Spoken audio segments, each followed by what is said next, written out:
Good evening everybody. आई hope आपको पिछला और पिछले के पिछला मतलब लेक्चर 1 और लेक्चर 2 दोनों प्रॉपरली समझ में आ गए हैं। चलिए अब अपन लेक्चर 3 की बात करते हैं। लेक्चर 2 के बाद मतलब कल की क्लास के बाद मैंने आपको जो पीएसएस है हमारे प्रॉब्लम सॉल्विंग सेशन के जो क्वेश्चन हैं उनके सॉल्यूशंस तो भेज दिए थे और होमवर्क क्वेश्चंस के सॉल्यूशंस हमको आज यहाँ पे डिस्कस करने हैं। बहुत जल्दी बहुत क्विकली डिस्कस कर लेंगे अपन। आपके सामने ये क्लियरली होमवर्क 2 और होमवर्क 1 के सॉल्यूशंस हैं। सबसे पहले अपन होमवर्क 1 को डिस्कस करते हैं।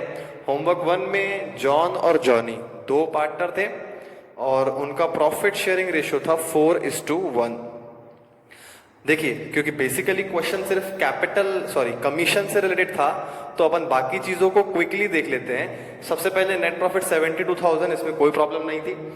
दोनों की कैपिटल 50,000 ईच थी तो दोनों का interest on capital at the rate 12% करेंगे तो 6,000 आ गया, टोटल मिला के 12,000। देन उसके बाद पार्टनर सैलरी की बात करें तो दोनों को 750 पर मंथ सैलरी मिल रही है। बहुत सारे स्टूडेंट्स को ये सैलरी में काफ़ी दिक्कत आ रही है। जो सॉल्यूशंस मुझे मिल रहे हैं उसमें वो सैलरी का कैलकुलेशन गड़बड़ कर रहे हैं। अगर कुछ नहीं लिखा हुआ है तो आपको उसको एनुअल सैलरी मानना है, मंथली सैलरी नहीं। मंथली, क्वार्टरली, हाफ ईयरली ये तब जब लिखा हो, नहीं लिखा है मतलब वो सैलरी एनुअल है। इस केस में 750 पर मंथ लिखा हुआ है इसीलिए मल्टीप्लाई बाय 12 कर लेंगे। जॉन की 9,000, जॉनी की भी 9,000।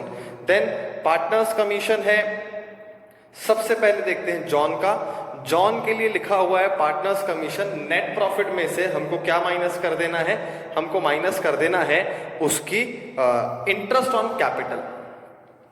अब देखिए लैंग्वेज को अगर प्रॉपरली पढ़ेंगे तो आपको समझ में आएगा कि हमको interest on capital total minus करना है या सिर्फ उस पार्टनर का माइनस करना है। लैंग्वेज क्या लिखी हुई है? लैंग्वेज लिखी हुई है 15% of net profit after charging interest on capital. ऐसा नहीं लिखा हुआ है after charging his interest on capital. अगर ये वर्ड लिखा होता हिज इंटरेस्ट ऑन कैपिटल तो नेट प्रॉफिट में से सिर्फ उसका इंटरेस्ट ऑन कैपिटल माइनस होता, मतलब 6,000।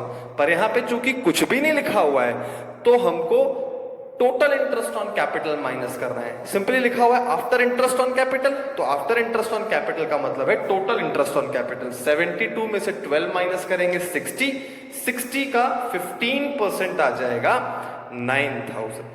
तो ये जॉन की कमीशन हो गई। अब बात करते हैं जॉनी की कमीशन। जॉनी की कमीशन थोड़ी सी स्पेशल है क्योंकि उसमें लैंग्वेज थोड़ी सी चेंज है। उसमें लिखा हुआ है 20% of net profit after charging his salary. After charging his salary मतलब क्या? सिर्फ जॉनी की सैलरी माइनस करनी है आपको, दोनों पार्टनर्स की सैलरी माइनस नहीं करनी है। मतलब 72,000 में से आपको केवल 9,000 माइनस करने हैं। कुछ लोगों ने माइनस कर दिया है 18,000 रुपए, इसीलिए उनकी कमीशन गलत आ रही है जॉनी की। अब देखिए ये वर्किंग नोट मैंने जॉनी का बनाया हुआ है। 72,000 में से केवल 9,000 माइनस किया, वो जॉनी की सैलरी है। जॉनी की सैलरी माइनस की और उसके बाद उसका 20% कर दिया। जॉनी की सैलरी माइनस कर देंगे तो आ जाएगा 72 माइनस 9 इज इक्वल टू 63,000। 63,000 का 20% हो जाएगा 12,600।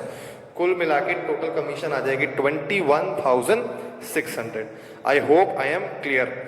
अब ये सारी चीजें माइनस कर देंगे। 72 माइनस 12 माइनस 18 माइनस 21,600 तो हमारा डिविजिबल प्रॉफिट आ जाएगा 20,400 और रेशो है 4:1 तो 4/5 और 1/5। फाइनल आंसर आ जाएगा 16,320 और 4,080। ये है हमारा होमवर्क क्वेश्चन फर्स्ट। अब बात करते हैं क्वेश्चन नंबर 2 की। होमवर्क क्वेश्चन 2 में 3 पार्टनर थे, अंकेश, विकेश और रिंकेश। अंकेश, विकेश, रिंकेश का प्रॉफिट शेयरिंग रेशियो था 3:2:1।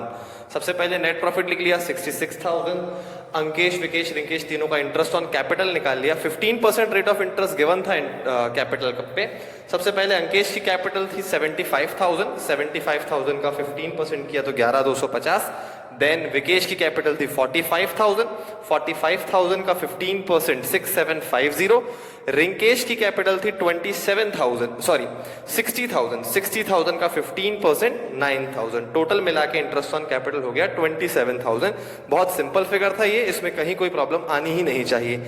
देन बात करते हैं पार्टनर सैलरी की।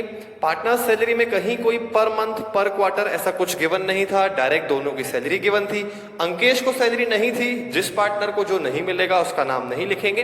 डायरेक्ट विकेश 12,500 और रिंकेश 5,500। टोटल मिला के सैलरी हो गई 18,000। अब बात करते हैं जो सबसे मेन फिगर है वो है पार्टनर्स कमीशन। सबसे पहले अंकेश के लिए, अंकेश के लिए वही क्लॉज लिखा हुआ है जो हमने कल बहुत प्रॉपरली समझने की कोशिश की थी, जिसमें लिखा हुआ था अगर एक पार्टनर की कमीशन उस पर खुद पर डिपेंडेंट है तो हम वो फॉर्मूला यूज करते हैं 10/110 वाला। अंकेश के केस में यही कंडीशन लिखी हुई थी, लिखा हुआ था 10% of net profit after charging his own commission. तो 66,000 इंटू 10/110 कर देंगे तो अंकेश की कमीशन आ जाएगी 6,000। अब बात करते हैं विकेश की कमीशन की। विकेश की कमीशन के लिए लिखा हुआ था 5% of net profit after charging partners salary. Partner salary लिखा हुआ है, हिज सैलरी नहीं लिखा है। पार्टनर सैलरी मतलब सारे पार्टनर्स की सैलरी इंक्लूडिंग उसकी खुद की सैलरी अगर मिल रही है तो विकेश को सैलरी मिल रही है और रिंकेश को सैलरी मिल रही है। ऐसा नहीं लिखा हुआ है कि उसकी सैलरी बस माइनस करनी है, और ऐसा भी नहीं लिखा हुआ है कि अदर पार्टनर्स की सैलरी माइनस करनी है, कि आपने सिर्फ रिंकेश की माइनस कर दी। कुछ लोगों ने सिर्फ रिंकेश की सैलरी माइनस कर दी ये सोच के कि लिखा हुआ है आफ्टर चार्जिंग पार्टनर सैलरी, तो उसको खुद को तो काउंट करेंगे नहीं। Nothing like that. Partner salary मतलब पार्टनर सैलरी का टोटल है 18,000। 66,000 में से 18,000 माइनस कर दिया तो आ जाएगा 48,000। 48,000 का 5/100, यहाँ पे 5/105 करने की कोई जरूरत ही नहीं है, तो 5/100 कर देंगे, आ जाएगा 2400। ये विकेश की कमीशन हो गई। अब रिंकेश की कमीशन के लिए क्या लिखा हुआ है? रिंकेश की कमीशन के लिए लिखा हुआ है 10% of net profit after charging his interest on capital. अब यहां देखिए, रिंकेश के लिए नेट प्रॉफिट में से हमने 27,000 रुपए माइनस नहीं किया। 27,000 रुपए पूरी फर्म का इंटरेस्ट ऑन कैपिटल है। क्वेश्चन में लिखा हुआ है हिज इंटरेस्ट ऑन कैपिटल, और हिज इंटरेस्ट ऑन कैपिटल है केवल 9,000। 66 में से 9,000 माइनस किया, 57,000 आ गया। देखिए, मैंने क्वेश्चन इस तरह से सेट किए हैं कि आपको सारी कंडीशंस क्लियर हो जाएं, कहां हिज वर्ड का ध्यान रखना है, कहां टोटल माइनस करना है। अगर आप ये छोटी छोटी चीजें नहीं समझेंगे तो गलतियां तो स्वाभाविक हैं। खैर, 66 में से 9,000 माइनस किया तो 57,000 आ गया। 57,000 का 10% 10/100 करेंगे। After charging his own commission तो लिखा ही नहीं है, तो 10% निकाल लिया तो 5700 आ गया। तीनों पार्टनर्स का कमीशन टोटल किया 14,100। 66,000 में से 27 माइनस किया, 18 माइनस किया, 14,100 माइनस किया, तो सारी चीजें माइनस करने के बाद डिविजिबल प्रॉफिट आ गया 6,900। 6,900 को 3:2:1 में डिवाइड कर लिया। 3/6, 2/6 और 1/6। 3,450 अंकेश का शेयर ऑफ प्रॉफिट आ गया, विकेश का शेयर आ गया 2,300 और रिंकेश का शेयर आ गया 1,150। आई होप आपको ये दोनों होमवर्क अगर नहीं बने थे पहले तो एटलीस्ट अब आपको इनके सॉल्यूशन समझ में आ गए हैं। चलिए अब अपन आगे की क्लास आज की कंटिन्यू करते हैं। इसको यहां से क्लीन कर देते हैं और फिर आगे की बात करते हैं। देखिए, आज वाली क्लास में, कल वाली क्लास में आपको मालूम होगा अपन ने पार्टनर्स कमीशन के 5 अलग अलग केसेस किए थे। मैं ये तो बिल्कुल नहीं बोल सकता कि उन 5 केसेस में पार्टनर्स कमीशन पूरा कंप्लीट हो गया, क्योंकि पार्टनर्स कमीशन में बहुत सारे छोटे छोटे पॉइंट्स हैं जिनकी वजह से आंसर एग्जाम में गलत हो जाया करता है। लेकिन आज हमें डिस्कशन थोड़े अलग पैटर्न में करना है। मैं बता देता हूं हम किस तरह से डिस्कस करने वाले हैं, ध्यान से समझिएगा। हम पार्टनर्स कमीशन के केसेस तो देखने ही वाले हैं, लेकिन उनके साथ साथ अब हम छोटे छोटे और पॉइंट्स जो पीएनएल एप्रोप्रिएशन में प्रॉब्लम क्रिएट करते हैं उनको भी साथ में लेते जाते हैं। अब चूंकि आपको समझ में आ गया है कि हम कर क्या रहे हैं, तो हम दो दो तीन तीन कंसेप्ट्स एक साथ पढ़ सकते हैं।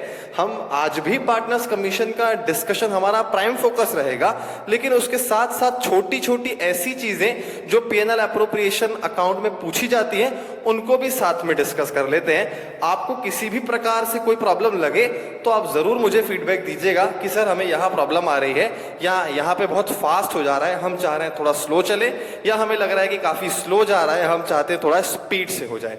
खैर चलिए आगे कंटिन्यू करते हैं। अब समझिएगा इस एग्जाम्पल को प्रॉपरली। इसमें एक नहीं दो कंसेप्ट आपको समझने हैं। सपोज ए और बी पार्टनर हैं, दोनों के कैपिटल आपको गिवन है 60,000, 40,000 और सैलरी के लिए लिखा हुआ है, ए के लिए कोई सैलरी नहीं है, बी को सैलरी है 2,000 पर मंथ।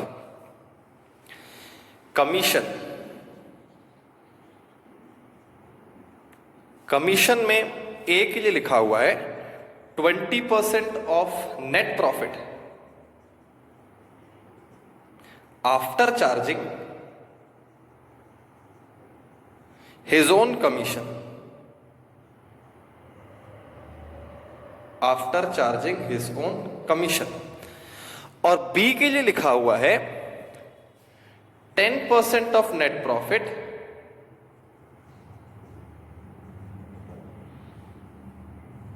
आफ्टर चार्जिंग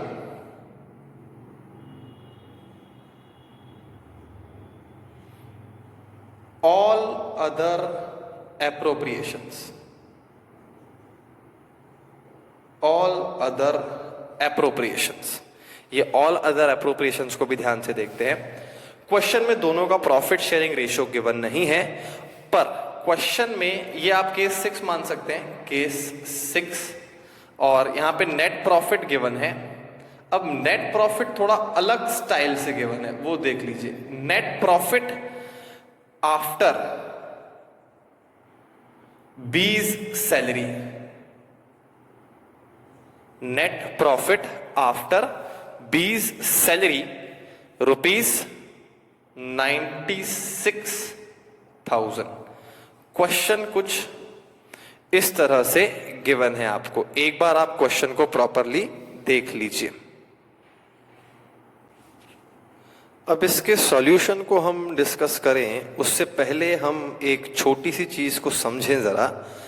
क्या इस क्वेश्चन में नेट प्रॉफिट गिवन है या नेट प्रॉफिट आफ्टर बीज सैलरी गिवन है? इस क्वेश्चन में नेट प्रॉफिट आफ्टर बीज सैलरी गिवन है। ये नेट प्रॉफिट हमारा करेक्ट नेट प्रॉफिट नहीं है, और पीएनएल एप्रोप्रिएशन अकाउंट की शुरुआत हमेशा हमारे करेक्ट नेट प्रॉफिट से होती है। करेक्ट नेट प्रॉफिट से क्या मतलब है? करेक्ट नेट प्रॉफिट का मतलब ये है ऐसा नेट प्रॉफिट जिसमें से सारे चार्जेस माइनस हो चुके हैं लेकिन एक भी एप्रोप्रिएशन माइनस नहीं हुआ है। याद रखिएगा, अगर आपने सारे चार्जेस माइनस नहीं किए हैं तो भी वो नेट प्रॉफिट नाम का नेट प्रॉफिट है, वो हमारा करेक्ट नेट प्रॉफिट नहीं है। और अगर एक भी एप्रोप्रिएशन आपने गलती से माइनस कर दिया है तो भी वो नेट प्रॉफिट हमारा नेट प्रॉफिट नहीं है, वो हमारा इनकरेक्ट नेट प्रॉफिट है। जैसे कि इस क्वेश्चन में है भाई, नेट प्रॉफिट आफ्टर बीज सैलरी लिखा हुआ है। बी एक पार्टनर है और पार्टनर की सैलरी होता है एप्रोप्रिएशन।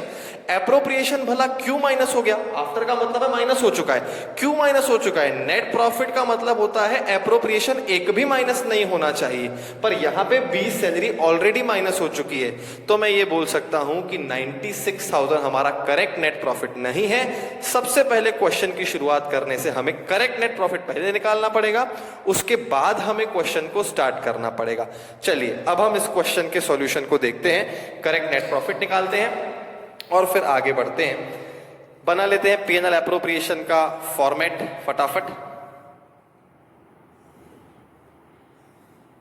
क्वेश्चन में प्रॉफिट शेयरिंग रेशियो गिवन नहीं है तो इक्वल यूज होगा, ये ध्यान रखना है आपको। क्योंकि एक स्टूडेंट ने मुझसे एक डाउट पूछा था कि सर क्या ये कैपिटल रेशियो नहीं यूज कर सकते हैं, जैसे 60-40 गिवन है? तो द आंसर इज नो। हाँ, क्वेश्चन में लिखा हो कि कैपिटल रेशियो यूज करना है तो आप कैपिटल रेशियो यूज करोगे। क्वेश्चन में कैपिटल गिवन है पर ये नहीं लिखा हुआ है कि कैपिटल रेशियो यूज करना है, और क्वेश्चन में प्रॉफिट शेयरिंग रेशियो भी नहीं है, तो आप अपने मन से कैपिटल रेशियो बिल्कुल नहीं लगा सकते हो। इस क्वेश्चन में हमको 1:1 ही रेशियो यूज करना है। एक और डाउट पूछा था सर, क्वेश्चन में इंटरेस्ट ऑन कैपिटल नहीं था, इसमें भी नहीं है। एक क्वेश्चन और में इंटरेस्ट ऑन कैपिटल नहीं था, तो सर फिर कैपिटल का यूज क्या है? कैपिटल का यूज अगर पेनल एप्रोप्रिएशन की बात करें तो यदि इंटरेस्ट ऑन कैपिटल गिवन नहीं है तो फिर मैं बोलूंगा कैपिटल का कोई यूज नहीं है ऐसे क्वेश्चन में, क्योंकि यहां पे तो कैपिटल रेशो की भी बात नहीं की गई है। हाँ, क्वेश्चन में या तो कैपिटल रेशो की बात की होती तो कैपिटल यूज होता, या इंटरेस्ट ऑन कैपिटल निकालने के लिए कैपिटल यूज होगा। यहां पे दोनों ही बातें नहीं है, ना तो क्वेश्चन में इंटरेस्ट ऑन कैपिटल मौजूद है, ना ही क्वेश्चन में ये लिखा हुआ है कि हमें कैपिटल रेशो को यूज करना है। तो देखा जाए तो यहाँ पे कैपिटल एक इररिलेवेंट फिगर है, किसी काम का नहीं है, ऐसे ही गिवन है। ऐसा एग्जाम में भी हो सकता है। खैर चलिए, पेनल एप्रोप्रिएशन पे वापस आ जाते हैं। Particulars amount, particulars amount. अब जैसे ही आप यहां पे बाय नेट प्रॉफिट लिखने जाओगे, आपको ये ध्यान याद आनी चाहिए ये बात कि ये जो 96,000 है वो हमारा करेक्ट नेट प्रॉफिट नहीं है, क्योंकि इसमें से बी की सैलरी माइनस हो चुकी है गलती से। मतलब ये है कि एक ऐसा आइटम जो माइनस नहीं होना चाहिए था और वो माइनस हो चुका है। अब ऐसे केस में हमें क्या करना चाहिए? हमें ऐसे केस में उस आइटम को जो गलती से माइनस हो गया है उसे रिवर्स कर देना चाहिए। मतलब समझिए मैं क्या बोलना चाह रहा हूं। अब हमको यहाँ पे, आप यहाँ पे भी कर सकते हो सॉल्व, वर्किंग नोट भी बना सकते हो। 96,000 में सबसे पहले जो आइटम गलती से माइनस हो चुका है वो है बी की सैलरी। बी की सैलरी कितनी है? बी की सैलरी है 2000 पर मंथ, मतलब कि पूरे साल की सैलरी हो गई 24,000। मतलब ये कि 24,000 इस 96,000 में से ऑलरेडी माइनस हो चुका है। 96 निकालते समय ऑलरेडी माइनस हो चुका है, तो उसको वापस एड बैक कर देते हैं तो ये आ जाएगा 1,20,000। मतलब ये 120 हमारा करेक्टेड नेट प्रॉफिट है। करेक्ट नेट प्रॉफिट 120, ये कुछ इस तरह से रहा होगा। 120 हमारा नेट प्रॉफिट रहा होगा, उसमें से 24,000 की सैलरी क्वेश्चन में पहले ही माइनस कर दी और हमें बता दिया कि नेट प्रॉफिट आफ्टर सैलरी 96 है। पर ये 96 हमें यहां नहीं लिखना है, हमें हमेशा correct net profit P and L appropriation account में लिखना है। एक और चीज ध्यान रखनी है, अभी तो ये हुआ है कि एक एप्रोप्रिएशन गलती से माइनस हो गया था। ऐसा भी हो सकता है कि कोई चार्ज गिवन हो और वो माइनस होने से रह गया हो, तब आपको आफ्टर नहीं बिफोर वर्ड दिया जाएगा। तब आपको क्या करना पड़ेगा? कोई चार्ज गिवन है और वो अभी तक माइनस नहीं हुआ है, लिखा हुआ है बिफोर दैट चार्ज, तो वो चार्ज पहले आपको माइनस करना है। ऐसे भी क्वेश्चन हम आगे करेंगे। चलिए, नेट प्रॉफिट करेक्ट वाला निकाल लिया, 96,000 प्लस 24,000 करके 1,20,000 आ गया। और अब हम यहां पे लिखेंगे टू बीज सैलरी। बीज सैलरी 24,000। अब कुछ लोगों को ये लगेगा कि सर बी की सैलरी तो माइनस हो गई है यहां से 96 को डायरेक्ट यहां लिख देते हैं और फिर यहां बी सैलरी नहीं लिखते हैं, तो इससे हमारा एक स्टेप बच जाएगा। ना यहां जोड़ना पड़ेगा रिवर्स करके और फिर ना यहां अलग से लिखना पड़ेगा, इससे हमारा प्रेजेंटेशन गड़बड़ हो जाएगा। पीएनएल एप्रोप्रिएशन का मतलब आपको सारे एप्रोप्रिएशन यहां शो करने होते हैं। अगर आपने ये सैलरी यहां शो नहीं की तो आपने एक एप्रोप्रिएशन मिस कर दिया। क्वेश्चन तो ऐसे ही आपको कंफ्यूज करने के लिए बनाया गया है, पर पेनल एप्रोप्रिएशन अकाउंट का तो आपको फॉर्मेट प्रॉपरली पता है ना, तो उसको प्रॉपरली फॉलो भी करना पड़ेगा। सोच के देखिए ना, क्वेश्चन तो ड्राफ्ट हो गया, लेकिन अगर प्रैक्टिकली फॉर्म ने किया होगा तो आखिर ये 24,000 रुपए कहां गया होगा? क्योंकि पीएनएल अकाउंट में तो वो नहीं जा सकता, क्योंकि वो एप्रोप्रिएशन तो है नहीं, तो जाना तो वो पीएनएल एप्रोप्रिएशन में ही चाहिए, पर वो तो पहले ही माइनस करके दिखाया हुआ है। तो पहले वापस प्लस करके करेक्ट प्रॉफिट निकाल लो और उसके बाद अलग से लिख दो बीस salary 24,000। I hope I am clear. चलिए, उसके बाद पार्टनर्स कमीशन पे आ जाते हैं। To partners commission. Partners commission का जो क्लॉज है, सबसे पहले ए का देख लेते हैं। ए के लिए लिखा हुआ है 20% of net profit after charging his own commission. अब इस क्लॉज से हम वाकिफ हो चुके हैं, हमको मालूम है कि इस क्लॉज में हमें कैसे ट्रीटमेंट करना है। कुछ लोगों ने इसको रट भी लिया है, पर देखिए अगर आपको लग रहा है कि रटे होने से ही काम हो जाएगा और हमको समझने की जरूरत नहीं है, तो ये तो बहुत गलत बात है। क्योंकि हो सकता है कल को आपसे आपका कोई फ्रेंड या आपके टीचर्स या कोई भी आपसे पूछ ले, तो एटलीस्ट 12th क्लास में आपका इतना एक्सप्लेनेशन पावर तो स्ट्रांग होना चाहिए कि आप उसे क्विकली एक्सप्लेन कर दो कि हम ऐसा क्यों कर रहे हैं। तो खैर 20% of net profit after charging his own commission लिखा हुआ है, और नेट प्रॉफिट 96 नहीं है, नेट प्रॉफिट है 120। तो 120 के बेसिस पर आंसर देना है। ए का कमीशन कैसे निकलेगा? 1,20,000 net profit after charging. Salary तो लिखा नहीं है, तो सैलरी तो माइनस करेंगे नहीं, लेकिन हिज ओन कमीशन लिखा है तो 20/120 जरूर कर देंगे। ये आ जाएगा 20,000 रुपए। तो सबसे पहले ए का कमीशन आ गया 20,000 रुपीज। चलिए अब बात करते हैं बी के कमीशन की। तो बी के कमीशन के लिए क्या लिखा हुआ है वो देख लेते हैं। बी के कमीशन के लिए लिखा हुआ है 10% ऑफ नेट प्रॉफिट। सबसे पहले नेट प्रॉफिट लिया, नेट प्रॉफिट लिया वो है 1,20,000 रुपए। नेट प्रॉफिट मतलब हमेशा ही corrected net profit 120 after charging all other appropriations. All other appropriations का मतलब है बाकी सारे एप्रोप्रिएशन माइनस कर देने हैं, सिर्फ उसका खुद का कमीशन छोड़ के। All other appropriations, right. लिखा होता ऑल एप्रोप्रिएशंस तो मतलब ये है कि सारे एप्रोप्रिएशन तो माइनस करने ही हैं, उसका खुद का कमीशन भी माइनस करना है, तो उसके लिए अपन फॉर्मूला यूज करते हैं 10/110। पर यहां पे ऐसा लिखा हुआ है कि आफ्टर ऑल अदर एप्रोप्रिएशंस। तो अदर एप्रोप्रिएशंस में एक ये है एप्रोप्रिएशन, एक ये है एप्रोप्रिएशन, दोनों एप्रोप्रिएशंस माइनस कर देते हैं और फिर उसका 10% निकाल लेते हैं। 24,000 माइनस करेंगे, उसके बाद 20,000 माइनस करेंगे। ये दोनों फिगर्स माइनस करेंगे क्योंकि इसके अलावा और कोई एप्रोप्रिएशन है ही नहीं, सिर्फ बी की खुद की कमीशन है वो अब निकलने वाली है। तो 24 माइनस किया तो आ जाएगा वापस 96, 96 में से 20 माइनस किया तो ये आ जाएगा 76,000। 76,000 का आपको करना है 10%। 10% करेंगे तो बी का कमीशन आ जाएगा 7,600। तो टोटल मिला के हो जाएगा 27,600। आप एक बार प्रॉपरली देखिए हमने ए का कमीशन और बी का कमीशन कैसे कैलकुलेट किया। अब उसके बाद अपन निकालते हैं डिविजिबल प्रॉफिट। डिविजिबल प्रॉफिट निकालने के लिए 1,20,000 में से ये दोनों चीजें माइनस करनी पड़ेगी। इन वर्किंग नोट्स को भूल जाइए और सेपरेटली ये दोनों चीजें माइनस करिए। और फिर क्वेश्चन में चूंकि रेशो नहीं है और कैपिटल रेशो मैंने बोला ये नहीं लगा सकते हैं, आप डायरेक्ट डिवाइड बाय 2 करके आंसर निकाल सकते हैं। चलिए सबसे पहले माइनस कर देते हैं। 24 और 27 मिलाएंगे तो हो जाएगा 51,600। 51,600 माइनस कर देंगे तो आ जाएगा ये 68,400। आप कहीं अपनी कॉपी में रफ में करके देख सकते हैं 68,400 आ रहा है या नहीं। 2 डिविजिबल प्रॉफिट टोटल आ जाएगा 68,400। एक बार मैं क्विकली चेक कर लेता हूं। करेक्ट 68,400। इसको हम ए और बी में डिवाइड कर देंगे।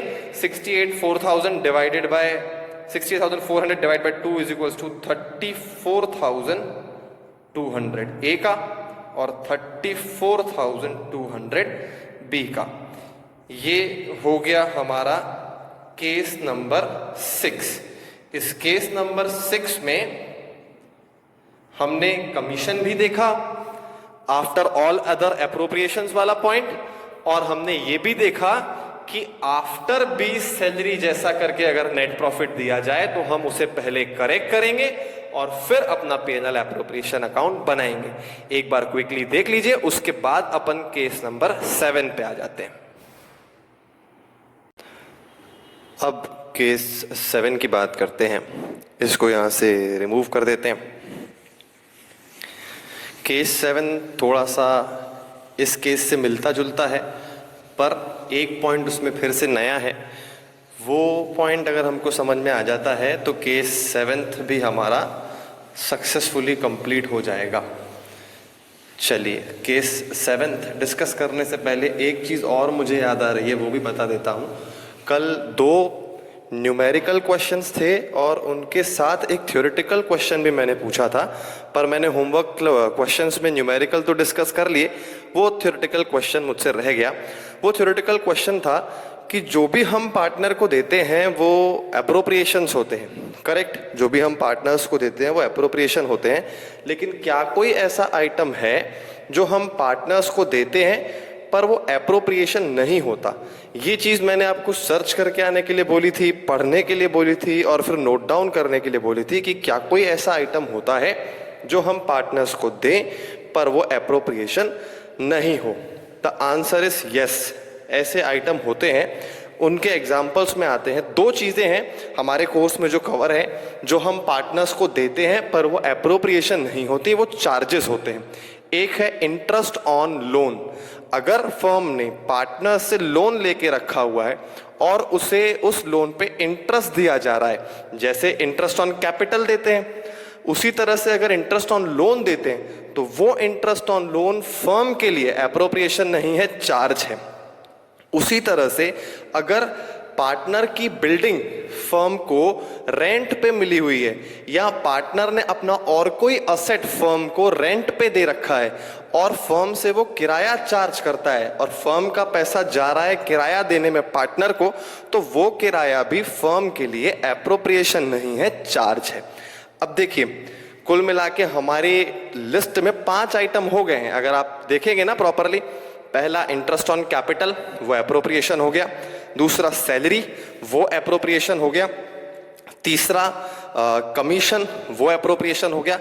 2 आइटम आज मैंने बता दिए, इंटरेस्ट ऑन लोन वो चार्ज है और रेंट वो भी चार्ज है।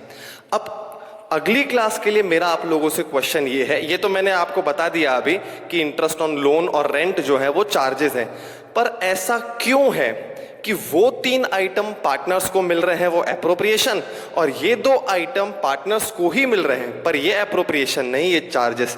ये डिफरेंशिएशन कैसे हुआ? ये किस हिसाब से डिसाइड किया जा रहा है, किस लॉजिक से डिसाइड किया जा रहा है कि एक आइटम को एप्रोप्रिएशन मानो और एक आइटम को चार्ज मानो? तो ये अब आपको नेक्स्ट क्लास में इस पे दिमाग लगाना है, पूछना है अपने सीनियर से या फिर गूगल में सर्च करना है, बुक्स में पढ़ना है, जहां से भी आंसर मिल जाए वहां से आंसर निकालने की कोशिश करिए। और फिर नेक्स्ट क्लास में हम इसको भी डिस्कस करेंगे कि ऐसा क्या है कि कुछ आइटम्स एप्रोप्रिएशंस हैं और कुछ चार्जेस हैं और उनका लॉजिक क्या है। चलिए, अब केस नंबर 7 पे आ जाते हैं।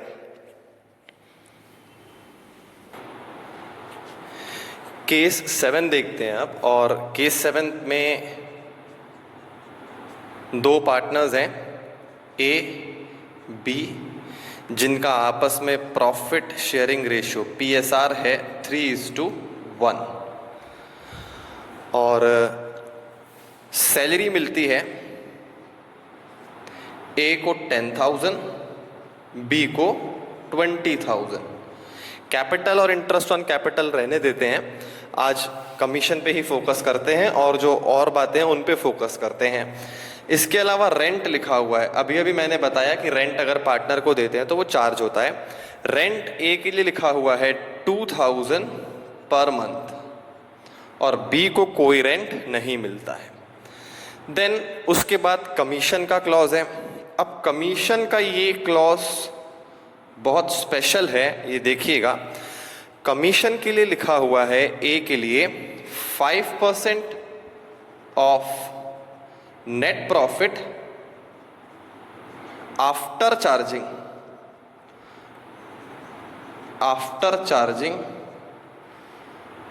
All partners commission. All partners commission मतलब उसका खुद का कमीशन और बी का कमीशन भी। अब बी के लिए कमीशन के लिए लिखा हुआ है 5% of net profit after charging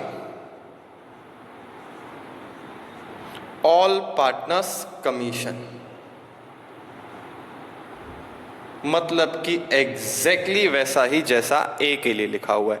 दोनों पार्टनर्स को जो कमीशन मिलना है वो बिल्कुल सेम क्लॉज है। 5% of net profit after charging all partners commission, 5% of net profit after charging all partners commission. अब नेट प्रॉफिट यहां पे लिखा हुआ है, वो भी थोड़ा सा अलग तरीके से गिवन है। Net profit before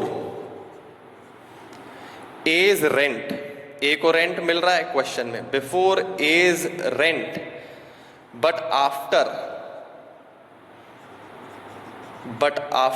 partners salary ₹1,04,000।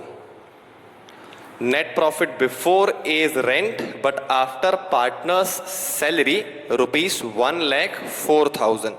ये एग्जाम्पल है, इसको आप एक बार प्रॉपरली देख लीजिए, फिर इसके सॉल्यूशन को डिस्कस करते हैं। अब इसके सॉल्यूशन को देखें उससे पहले एक बार इसको डिस्कस कर लेते हैं। देखिए क्वेश्चन में आपको पहली चीज net profit before A's rent लिखा हुआ है और आफ्टर पार्टनर सैलरी लिखा हुआ है। मैंने अभी अभी बताया कि अगर हम पार्टनर को रेंट दे रहे हैं तो वो फर्म के लिए चार्ज होता है। मैं ये बिल्कुल नहीं बोल रहा हूं कि मैंने इसका लॉजिक बता दिया है कि रेंट आखिर चार्ज क्यों होता है, वो नेक्स्ट क्लास में डिस्कस करेंगे अपन। पर आज चूंकि हमारा फोकस कमीशन का कैलकुलेशन है तो अपन पहले उसको फोकस करते हैं। पर चूंकि हमको अब ये मालूम है कि ए का जो रेंट है वो चार्ज है, तो उसको चार्ज की तरह ही ट्रीट होना चाहिए, और पार्टनर सैलरी एप्रोप्रिएशन है तो उसे एप्रोप्रिएशन की तरह ट्रीट होना चाहिए। तो अब देखिए, अगर net profit before A's rent लिखा हुआ है और आफ्टर पार्टनर सैलरी लिखा हुआ है, तो मैं ये बोल सकता हूं कि जो ये 1,04,000 रुपए है ये नेट प्रॉफिट सही नहीं है। अब ये समझते हैं कि ये नेट प्रॉफिट सही क्यों नहीं है। देखिए यहां पे P&L एप्रोप्रिएशन बनाते हैं और एक एक करके चीजों को डिस्कस करते हैं। सबसे पहले करेक्टेड नेट प्रॉफिट निकालते हैं, उसके लिए वर्किंग नोट बना लेते हैं। पहला working note number 1, corrected net profit. Question में गिवन है 1,04,000, पर ये जो क्वेश्चन का नेट प्रॉफिट है ये गलत है, ये हमको मालूम है। देखिए बिफोर एज रेंट मतलब कि ए का रेंट अभी तक माइनस नहीं हुआ है। ए का रेंट चार्ज है कि एप्रोप्रिएशन? चार्ज है। तो अगर ए का रेंट चार्ज है तो वो माइनस हो जाना चाहिए था, वो अभी तक छूटा हुआ कैसे है, वो हमें माइनस कर लेना चाहिए।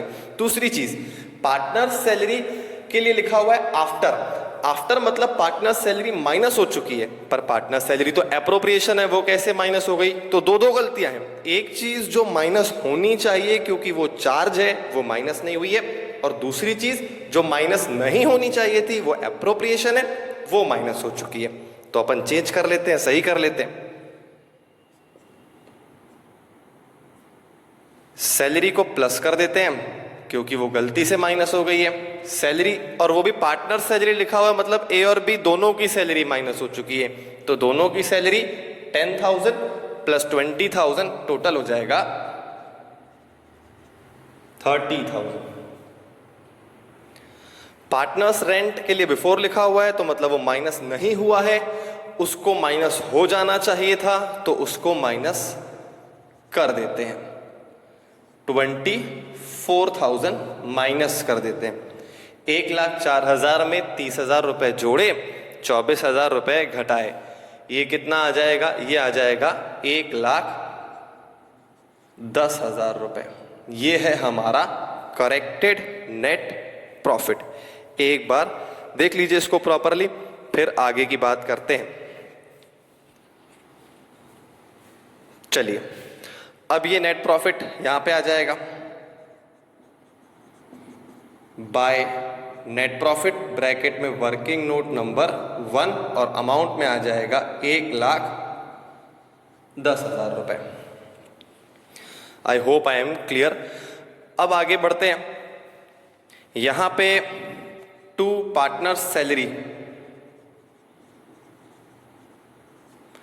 2 पार्टनर्स सैलरी में ए की सैलरी आ जाएगी 10,000, बी की सैलरी आ जाएगी 20,000, टोटल सैलरी आ जाएगी 30,000। पार्टनर सैलरी का टोटल हो गया 30,000। अब कुछ लोगों को ये लगेगा कि रेंट भी यहां आएगा क्या पीएनएल एप्रोप्रिएशन अकाउंट में? द आंसर इज नहीं, यहां पे रेंट नहीं आएगा, चूंकि रेंट पार्टनर को जो दे रहे हैं वो चार्ज है, उसकी सही जगह है प्रॉफिट एंड लॉस अकाउंट। अभी हम प्रॉफिट एंड लॉस अकाउंट नहीं बना रहे हैं, हमने सिंपली वर्किंग नोट बना लिया। किसी किसी बुक में देखेंगे ना आप, टीएस गरेवाल में देखेंगे या डीके गोयल में देखेंगे, तो आपको वर्किंग नोट में पीएनएल अकाउंट बना के दिखाते हैं वो। आप वैसा वर्किंग नोट भी बना सकते हैं, पर वर्किंग नोट का कोई फॉर्मेट नहीं होता है। वर्किंग हम जिस तरह से भी शो करना चाहे कर सकते हैं, बस वो जो एग्जामिनर होगा उसको समझ में आना चाहिए कि आप क्या समझाना चाहते हो। तो ऐसे केस में अगर आप इस तरह का वर्किंग नोट देते हो, दैट विल वर्क, वो बिल्कुल सही माना जाएगा। आप पीएनएल अकाउंट बना के देते हो तो भी वो सही माना जाएगा। एक वर्किंग नोट में पीएनएल अकाउंट वाला भी बनाऊंगा तो आपको समझ में आ जाएगा वो किस तरह से वर्किंग नोट बनता है। फिलहाल अपन ने इसको ऐसे बना लिया। रेंट इसीलिए नहीं आएगा क्योंकि रेंट एक चार्ज है। आगे बात करते हैं। अब बात करते हैं पार्टनर्स के कमीशन की। सबसे पहले ये वाला वर्किंग नोट मैं हटा देता हूं। होपफुली आपने इसको नोट कर लिया होगा। नोट नहीं किया है तो पॉज करके नोट कर लीजिए, क्योंकि हमको एक और वर्किंग नोट बनाना है, वो भी बहुत क्लियरली विजिबल होना चाहिए। चलिए इसको रिमूव कर देता हूं मैं।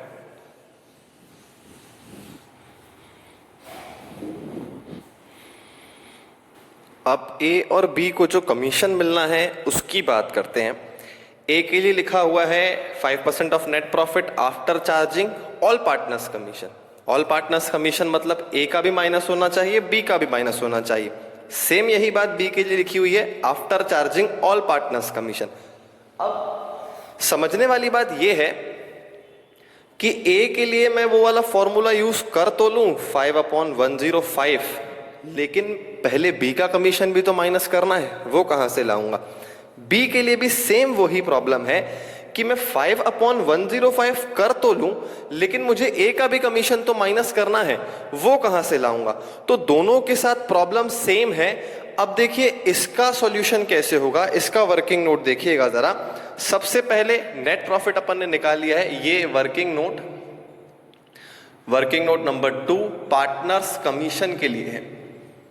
अच्छा, कुछ लोगों को यह समझ में आ गया है कि भले ए और बी के लिए क्लॉज सेम लिखा हुआ है, net profit after charging partners commission all partners commission, और बी के लिए भी वही लिखा हुआ है। भले हमें बन नहीं रहा है कैलकुलेट करते कैसे आएगा, लेकिन इतना बोल सकते हैं कि आएगा दोनों का सेम ही, क्योंकि कंडीशन दोनों की सेम ही लिखी हुई है। खैर देख लेते हैं, सेम आएगा अलग आएगा जैसा भी आएगा। नेट प्रॉफिट हमारे पास अवेलेबल है 1,10,000। अब यहां से ए का कमीशन माइनस होना है, वो हमें नहीं मालूम है। बी का कमीशन माइनस होना है, वो हमें नहीं मालूम है। उसके बाद एक वैल्यू आएगी, वो भी हमें नहीं मालूम है। उस वैल्यू का 5% बी को मिलेगा, 5% ए को मिलेगा। तो देखिए, अब चूंकि वो वैल्यू मालूम नहीं है, उस वैल्यू को हम मान लेते हैं 100। मतलब ये कौन सी वैल्यू मानी अपन ने? जो नेट प्रॉफिट में से दोनों पार्टनर्स का कमीशन माइनस कर दिया जाए तो जो वैल्यू आएगी उसको 100 मान लिया। तो अब बी का commission 5% of net profit after charging all partners commission. तो net profit after charging all partners commission को 100 माना यदि, तो बी का कमीशन हो जाएगा 5, और ए का भी कमीशन इसी 100 पे निकलना है तो वो भी हो जाएगा 5।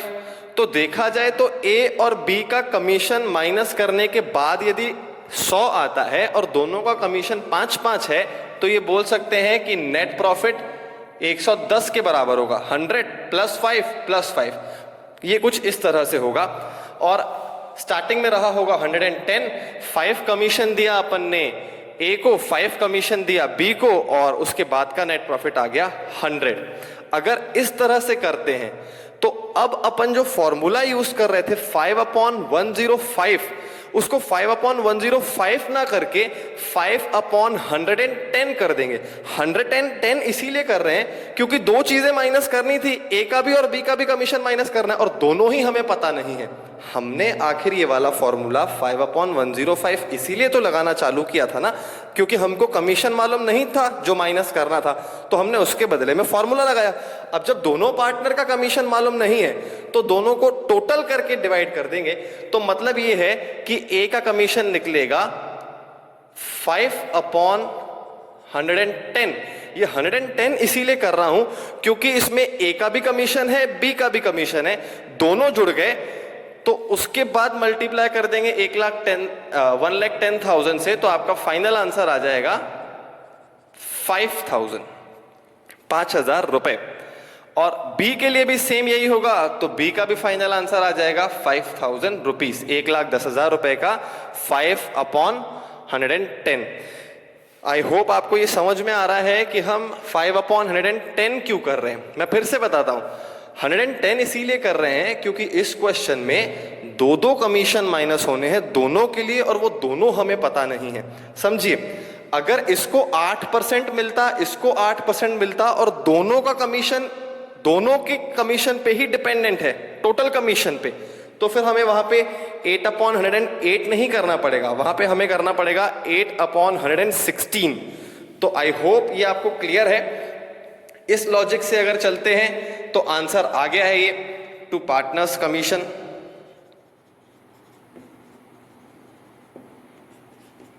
ए का 5,000, बी का भी 5,000, टोटल कमीशन आ गया 10,000। अब डिविजिबल प्रॉफिट निकाल लेते हैं। 1,10,000 में से 30,000 गए तो 80,000 बचा, 80,000 में से 10,000 रुपए गए तो 70,000 रुपए बचा। 70,000 रुपए को डिवाइड कर देंगे 3:1 मीन्स 3/4 और 1/4 में, टू डिविजिबल प्रॉफिट।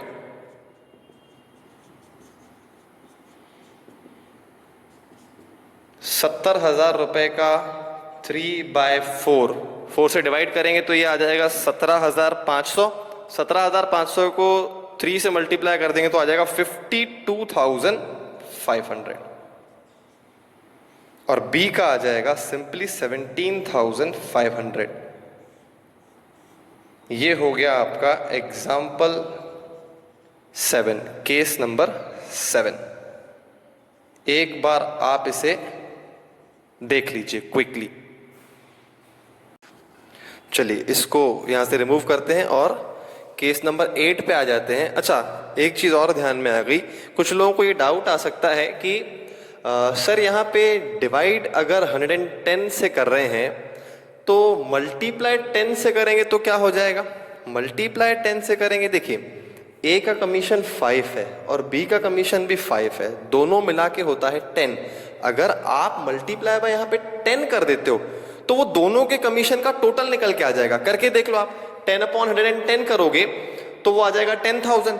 ये जो 10,000 आएगा ये दोनों पार्टनर्स का मिला के कमीशन आ जाएगा, फिर आप उन दोनों को इक्वली बांट दो क्योंकि दोनों को 5-5 मिलना है, तो अगेन आंसर आ जाएगा 5,000। ये फंडा सब में लगेगा।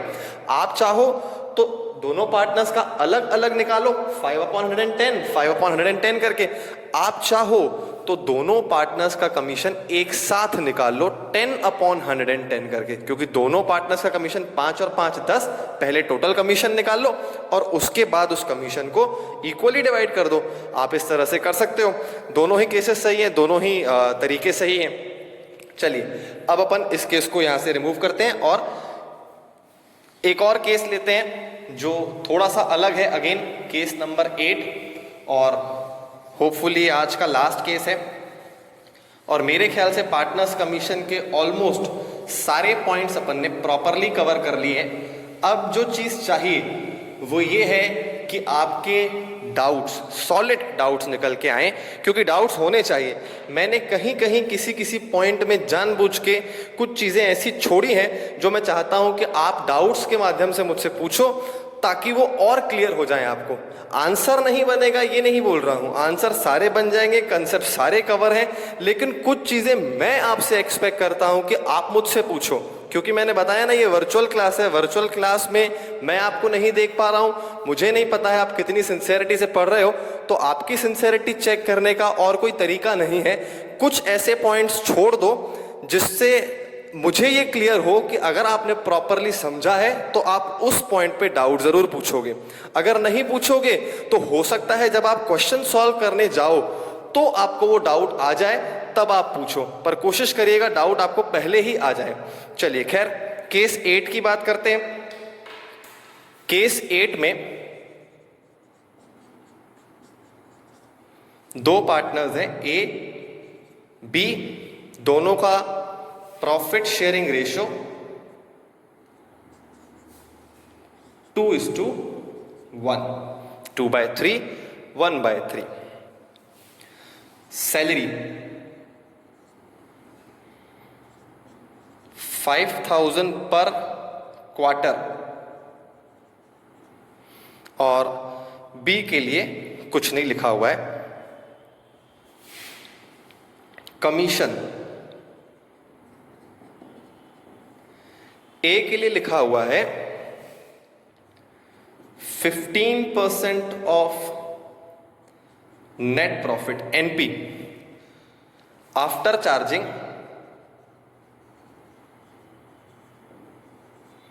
His commission. बहुत ही इजी क्लॉज हो गया ये, अब तो बार बार रिपीट हो रहा है तो अपन को कोई दिक्कत ही नहीं है। बी के लिए लिखा हुआ है 10% of net profit after charging all partners commission. After charging all partners commission. अब देखिए पिछला वाला केस इस केस से अलग था, वहां पे दोनों का कमीशन एक दूसरे पे डिपेंडेंट था।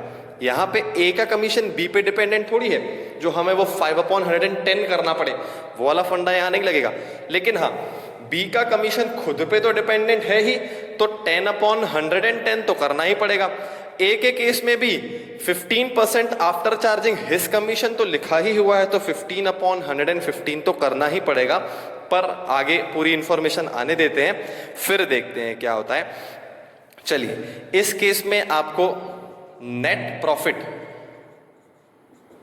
दिया जाता है, suppose 2 lakh, sorry net profit नहीं दिया जा रहा है आपको, net profit after charging A's commission. बहुत स्पेशल पॉइंट है ये, after charging A's commission. Amount लिखा हुआ है 2,20,000। Net profit after charging A's commission 2,20,000। ये पूरा केस है। इस केस को आप एक बार देख लीजिए, फिर इसको डिस्कस करते हैं। चलिए फटाफट अपन P&L एप्रोप्रिएशन अकाउंट बनाते हैं। कई बार हो सकता है कि मैं फॉर्मेट प्रॉपरली बनाना भूल जाऊं, क्योंकि वर्चुअल क्लासेस में मुझे वैसे ही लग रहा है कि थोड़ा सा जल्दी हो जाए ताकि अपन डिले ना हो। पर आपको ये भूलना नहीं है, आपको ध्यान रखना है कि आपको विथ फॉर्मेट ही प्रॉपरली बनाते चलना है अपनी कॉपी में पर्टिकुलर्स अमाउंट। अब सबसे पहले चूंकि यहां देखिए बाय नेट प्रॉफिट आता है, बाय नेट प्रॉफिट क्या 2,20,000 लिख सकते हैं? The answer is no. 2,20,000 रुपए नेट प्रॉफिट नहीं लिख सकते हैं। क्यों नहीं लिख सकते हैं? क्योंकि 2,20,000 रुपए के लिए लिखा हुआ है आफ्टर चार्जिंग एस कमीशन, मतलब ये प्रॉफिट ए का कमीशन माइनस करने के बाद वाला प्रॉफिट है। तो पहले ए का कमीशन ऐड कर देते हैं, और ए के कमीशन के लिए क्या लिखा हुआ है? 15% of net profit after charging his commission. तो मतलब यहां पे तो वो 15/115 वाला फंडा लगेगा, पर वो फंडा तो तब लगता है जब हमें वो प्रॉफिट गिवन ना हो आफ्टर चार्जिंग हिज कमीशन वाला। मैं इसको ऐसे एक्सप्लेन करता हूं, समझिएगा। 2,20,000 नेट प्रॉफिट में से कमीशन माइनस होने के बाद वाला प्रॉफिट है। मतलब ये प्रॉफिट कुछ और रहा होगा, हमारा एक्चुअल नेट प्रॉफिट वो हमें मालूम नहीं है, ए का कमीशन भी हमें मालूम नहीं है, पर उसके बाद का नेट प्रॉफिट क्वेश्चन में दे दिया गया है 2,20,000।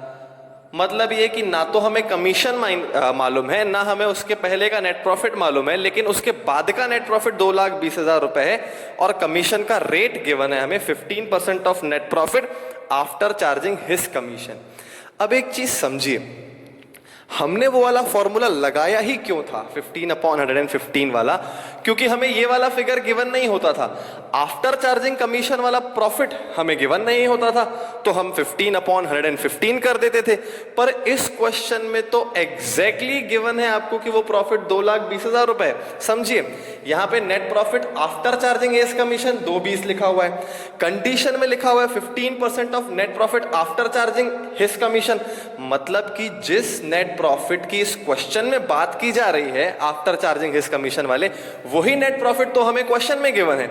मतलब यहां पे 2,20,000 जिस फिगर का हमें पता नहीं होता था, जिसके बदले में अपन 15/115 किया करते थे, वो फिगर हमें आज पता है।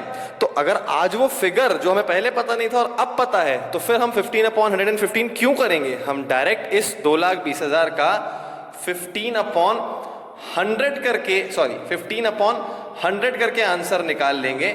15/100 करेंगे 2,20,000 का, तो आ जाएगा 33,000।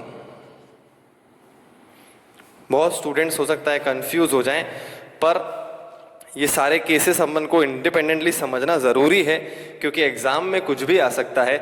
समझिए, हमने 15/115 की शुरुआत सिर्फ इसीलिए की थी कि ये वाला नेट प्रॉफिट, कमीशन के बाद वाला नेट प्रॉफिट नहीं निकल पाता था। अब जब कमीशन के बाद वाला नेट प्रॉफिट क्वेश्चन हमें बना के दे रहा है, क्वेश्चन ही हमें प्रोवाइड कर रहा है, तो फिर हम वो रटे हुए फॉर्मूले को लगाएंगे ही क्यों 15/115 को? हम डायरेक्ट 15/100 कर लेंगे, क्योंकि यही तो वो वैल्यू है जिसपे कमीशन लगनी है। यही तो लिखा हुआ है 15% of net profit after charging his commission वाला जो प्रॉफिट हो उस पे 15% लगाओ। तो आफ्टर चार्जिंग हिज कमीशन वाला प्रॉफिट तो 220 है, उस पे 15% लगा दिया अपन ने और आ गया 33,000। अभी जो 33,000 आया है ये ए का कमीशन है, और ये ए का कमीशन 2,20,000 में से ऑलरेडी माइनस हो चुका है। आफ्टर चार्जिंग लिखा हुआ है ना, नेट प्रॉफिट आफ्टर चार्जिंग इस कमीशन, तो मतलब कि उसका कमीशन 33,000 रहा होगा और नेट प्रॉफिट कमीशन माइनस करने से पहले रहा होगा 2,53,000। अब मैं और आपको बता रहा हूं, आप ट्राई करिएगा। अभी तक जो भी क्वेश्चन किए ना 15/115 करते थे, ऐसे केसेस में वो ये वाला प्रॉफिट गिवन होता था 253। आप जरा 253 का 15/115 करिए तो भी आपका आंसर 33,000 ही आएगा। मतलब ये है कि 15/115 तब करना है जब ये वाला प्रॉफिट गिवन हो बिफोर चार्जिंग वाला, और 15/100 सिंपली ऐसे आज वाले केस में जो किया ये तब करना है जब आपको वही प्रॉफिट दे दिया जाए जो कमीशन माइनस करने के बाद आना चाहिए था, जो कि गिवन है 2,20,000। चलिए, आई होप आपको क्लियर है। अब अपन आ जाते हैं टू पार्टनर्स कमीशन। सबसे पहले ए का 33,000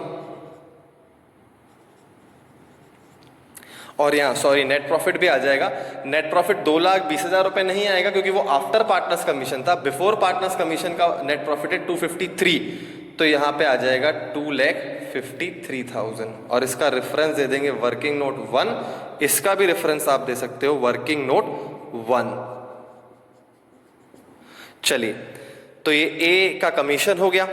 बी के कमीशन के लिए देखते हैं क्या लिखा हुआ है। अब बी के कमीशन के लिए देखिएगा 10% of net profit after charging all partners commission. तो नेट प्रॉफिट है 2,53,000। ऑल पार्टनर्स कमीशन में ए का कमीशन हमें पता है 33,000, अभी अभी निकाला है, वो माइनस कर देते हैं, फिर से आ जाएगा 2,20,000। इसमें से बी का भी कमीशन माइनस होना चाहिए, उसके बाद का 10%। मतलब बोल सकते हैं कि अब चूंकि बी का कमीशन तो मालूम नहीं है, तो कैसे माइनस करेंगे? तो यहां पे वो फंडा लगा लेंगे 10/110, तो बी का कमीशन आ जाएगा 20,000।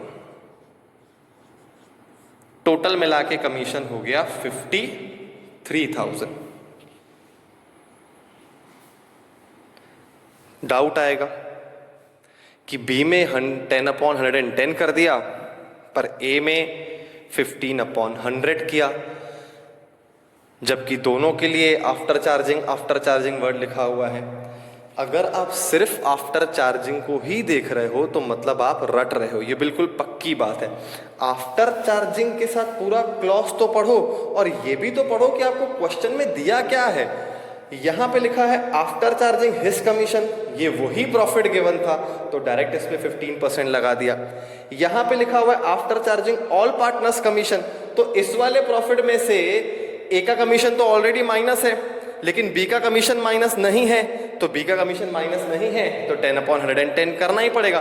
डायरेक्ट इस पे करो, चाहे 253 से चल के पहले 33 माइनस करो और फिर 220 ले आओ और उसका 10/110 कर दो, आंसर तो वही रहेगा।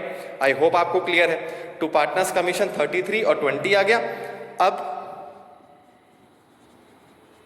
To partners salary, I am sorry, partner salary नहीं, यहां पे बेहतर है कि हम लिखें टू एज सैलरी, क्योंकि एक ही पार्टनर को सैलरी मिल रही है 5,000 पर क्वार्टर। कुछ लोगों को क्वार्टर की मीनिंग समझ में नहीं आ रही थी, वो 3 से मल्टीप्लाई करते हैं। 3 से मल्टीप्लाई नहीं करते हैं, एक क्वार्टर में 3 महीने होते हैं ये पक्का है, पर हमको ये नहीं देखना है कि एक क्वार्टर में महीने कितने होते हैं, हमको ये देखना है कि साल में क्वार्टर कितने होते हैं। एक साल में क्वार्टर होते हैं 4। अगर अपन फाइनेंशियल ईयर एंगल से देखें तो मैं बता देता हूं, अप्रैल मई जून एक क्वार्टर, जुलाई अगस्त सितंबर सेकेंड क्वार्टर, अक्टूबर नवंबर दिसंबर थर्ड क्वार्टर और जनवरी फरवरी मार्च fourth quarter. 4 quarter multiply by 4 करेंगे, टोटल आ जाएगा 20,000। अब डिविजिबल प्रॉफिट,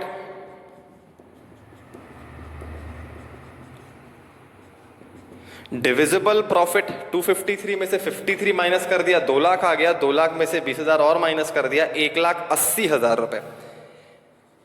1,80,000 रुपए को ए और बी में डिवाइड कर देते हैं। रेशो है 2/3 1/3, 3 से डिवाइड करेंगे तो आ जाएगा 60,000। तो ए का आ जाएगा 1,20,000 और बी का आ जाएगा 60,000। टोटल मिला के आ गया 1,80,000। ये हो गया आपका केस नंबर 8। एक बार आप इसको प्रॉपरली देख लीजिए, फिर मैं क्लीन कर देता हूं इसको। आई होप आपको ये केस नंबर 8 भी प्रॉपरली समझ में आ गया होगा। देखिए, आज वाले केसेस जो हैं वो कल वाले केसेस से अलग थे, थोड़े से डिफिकल्ट थे।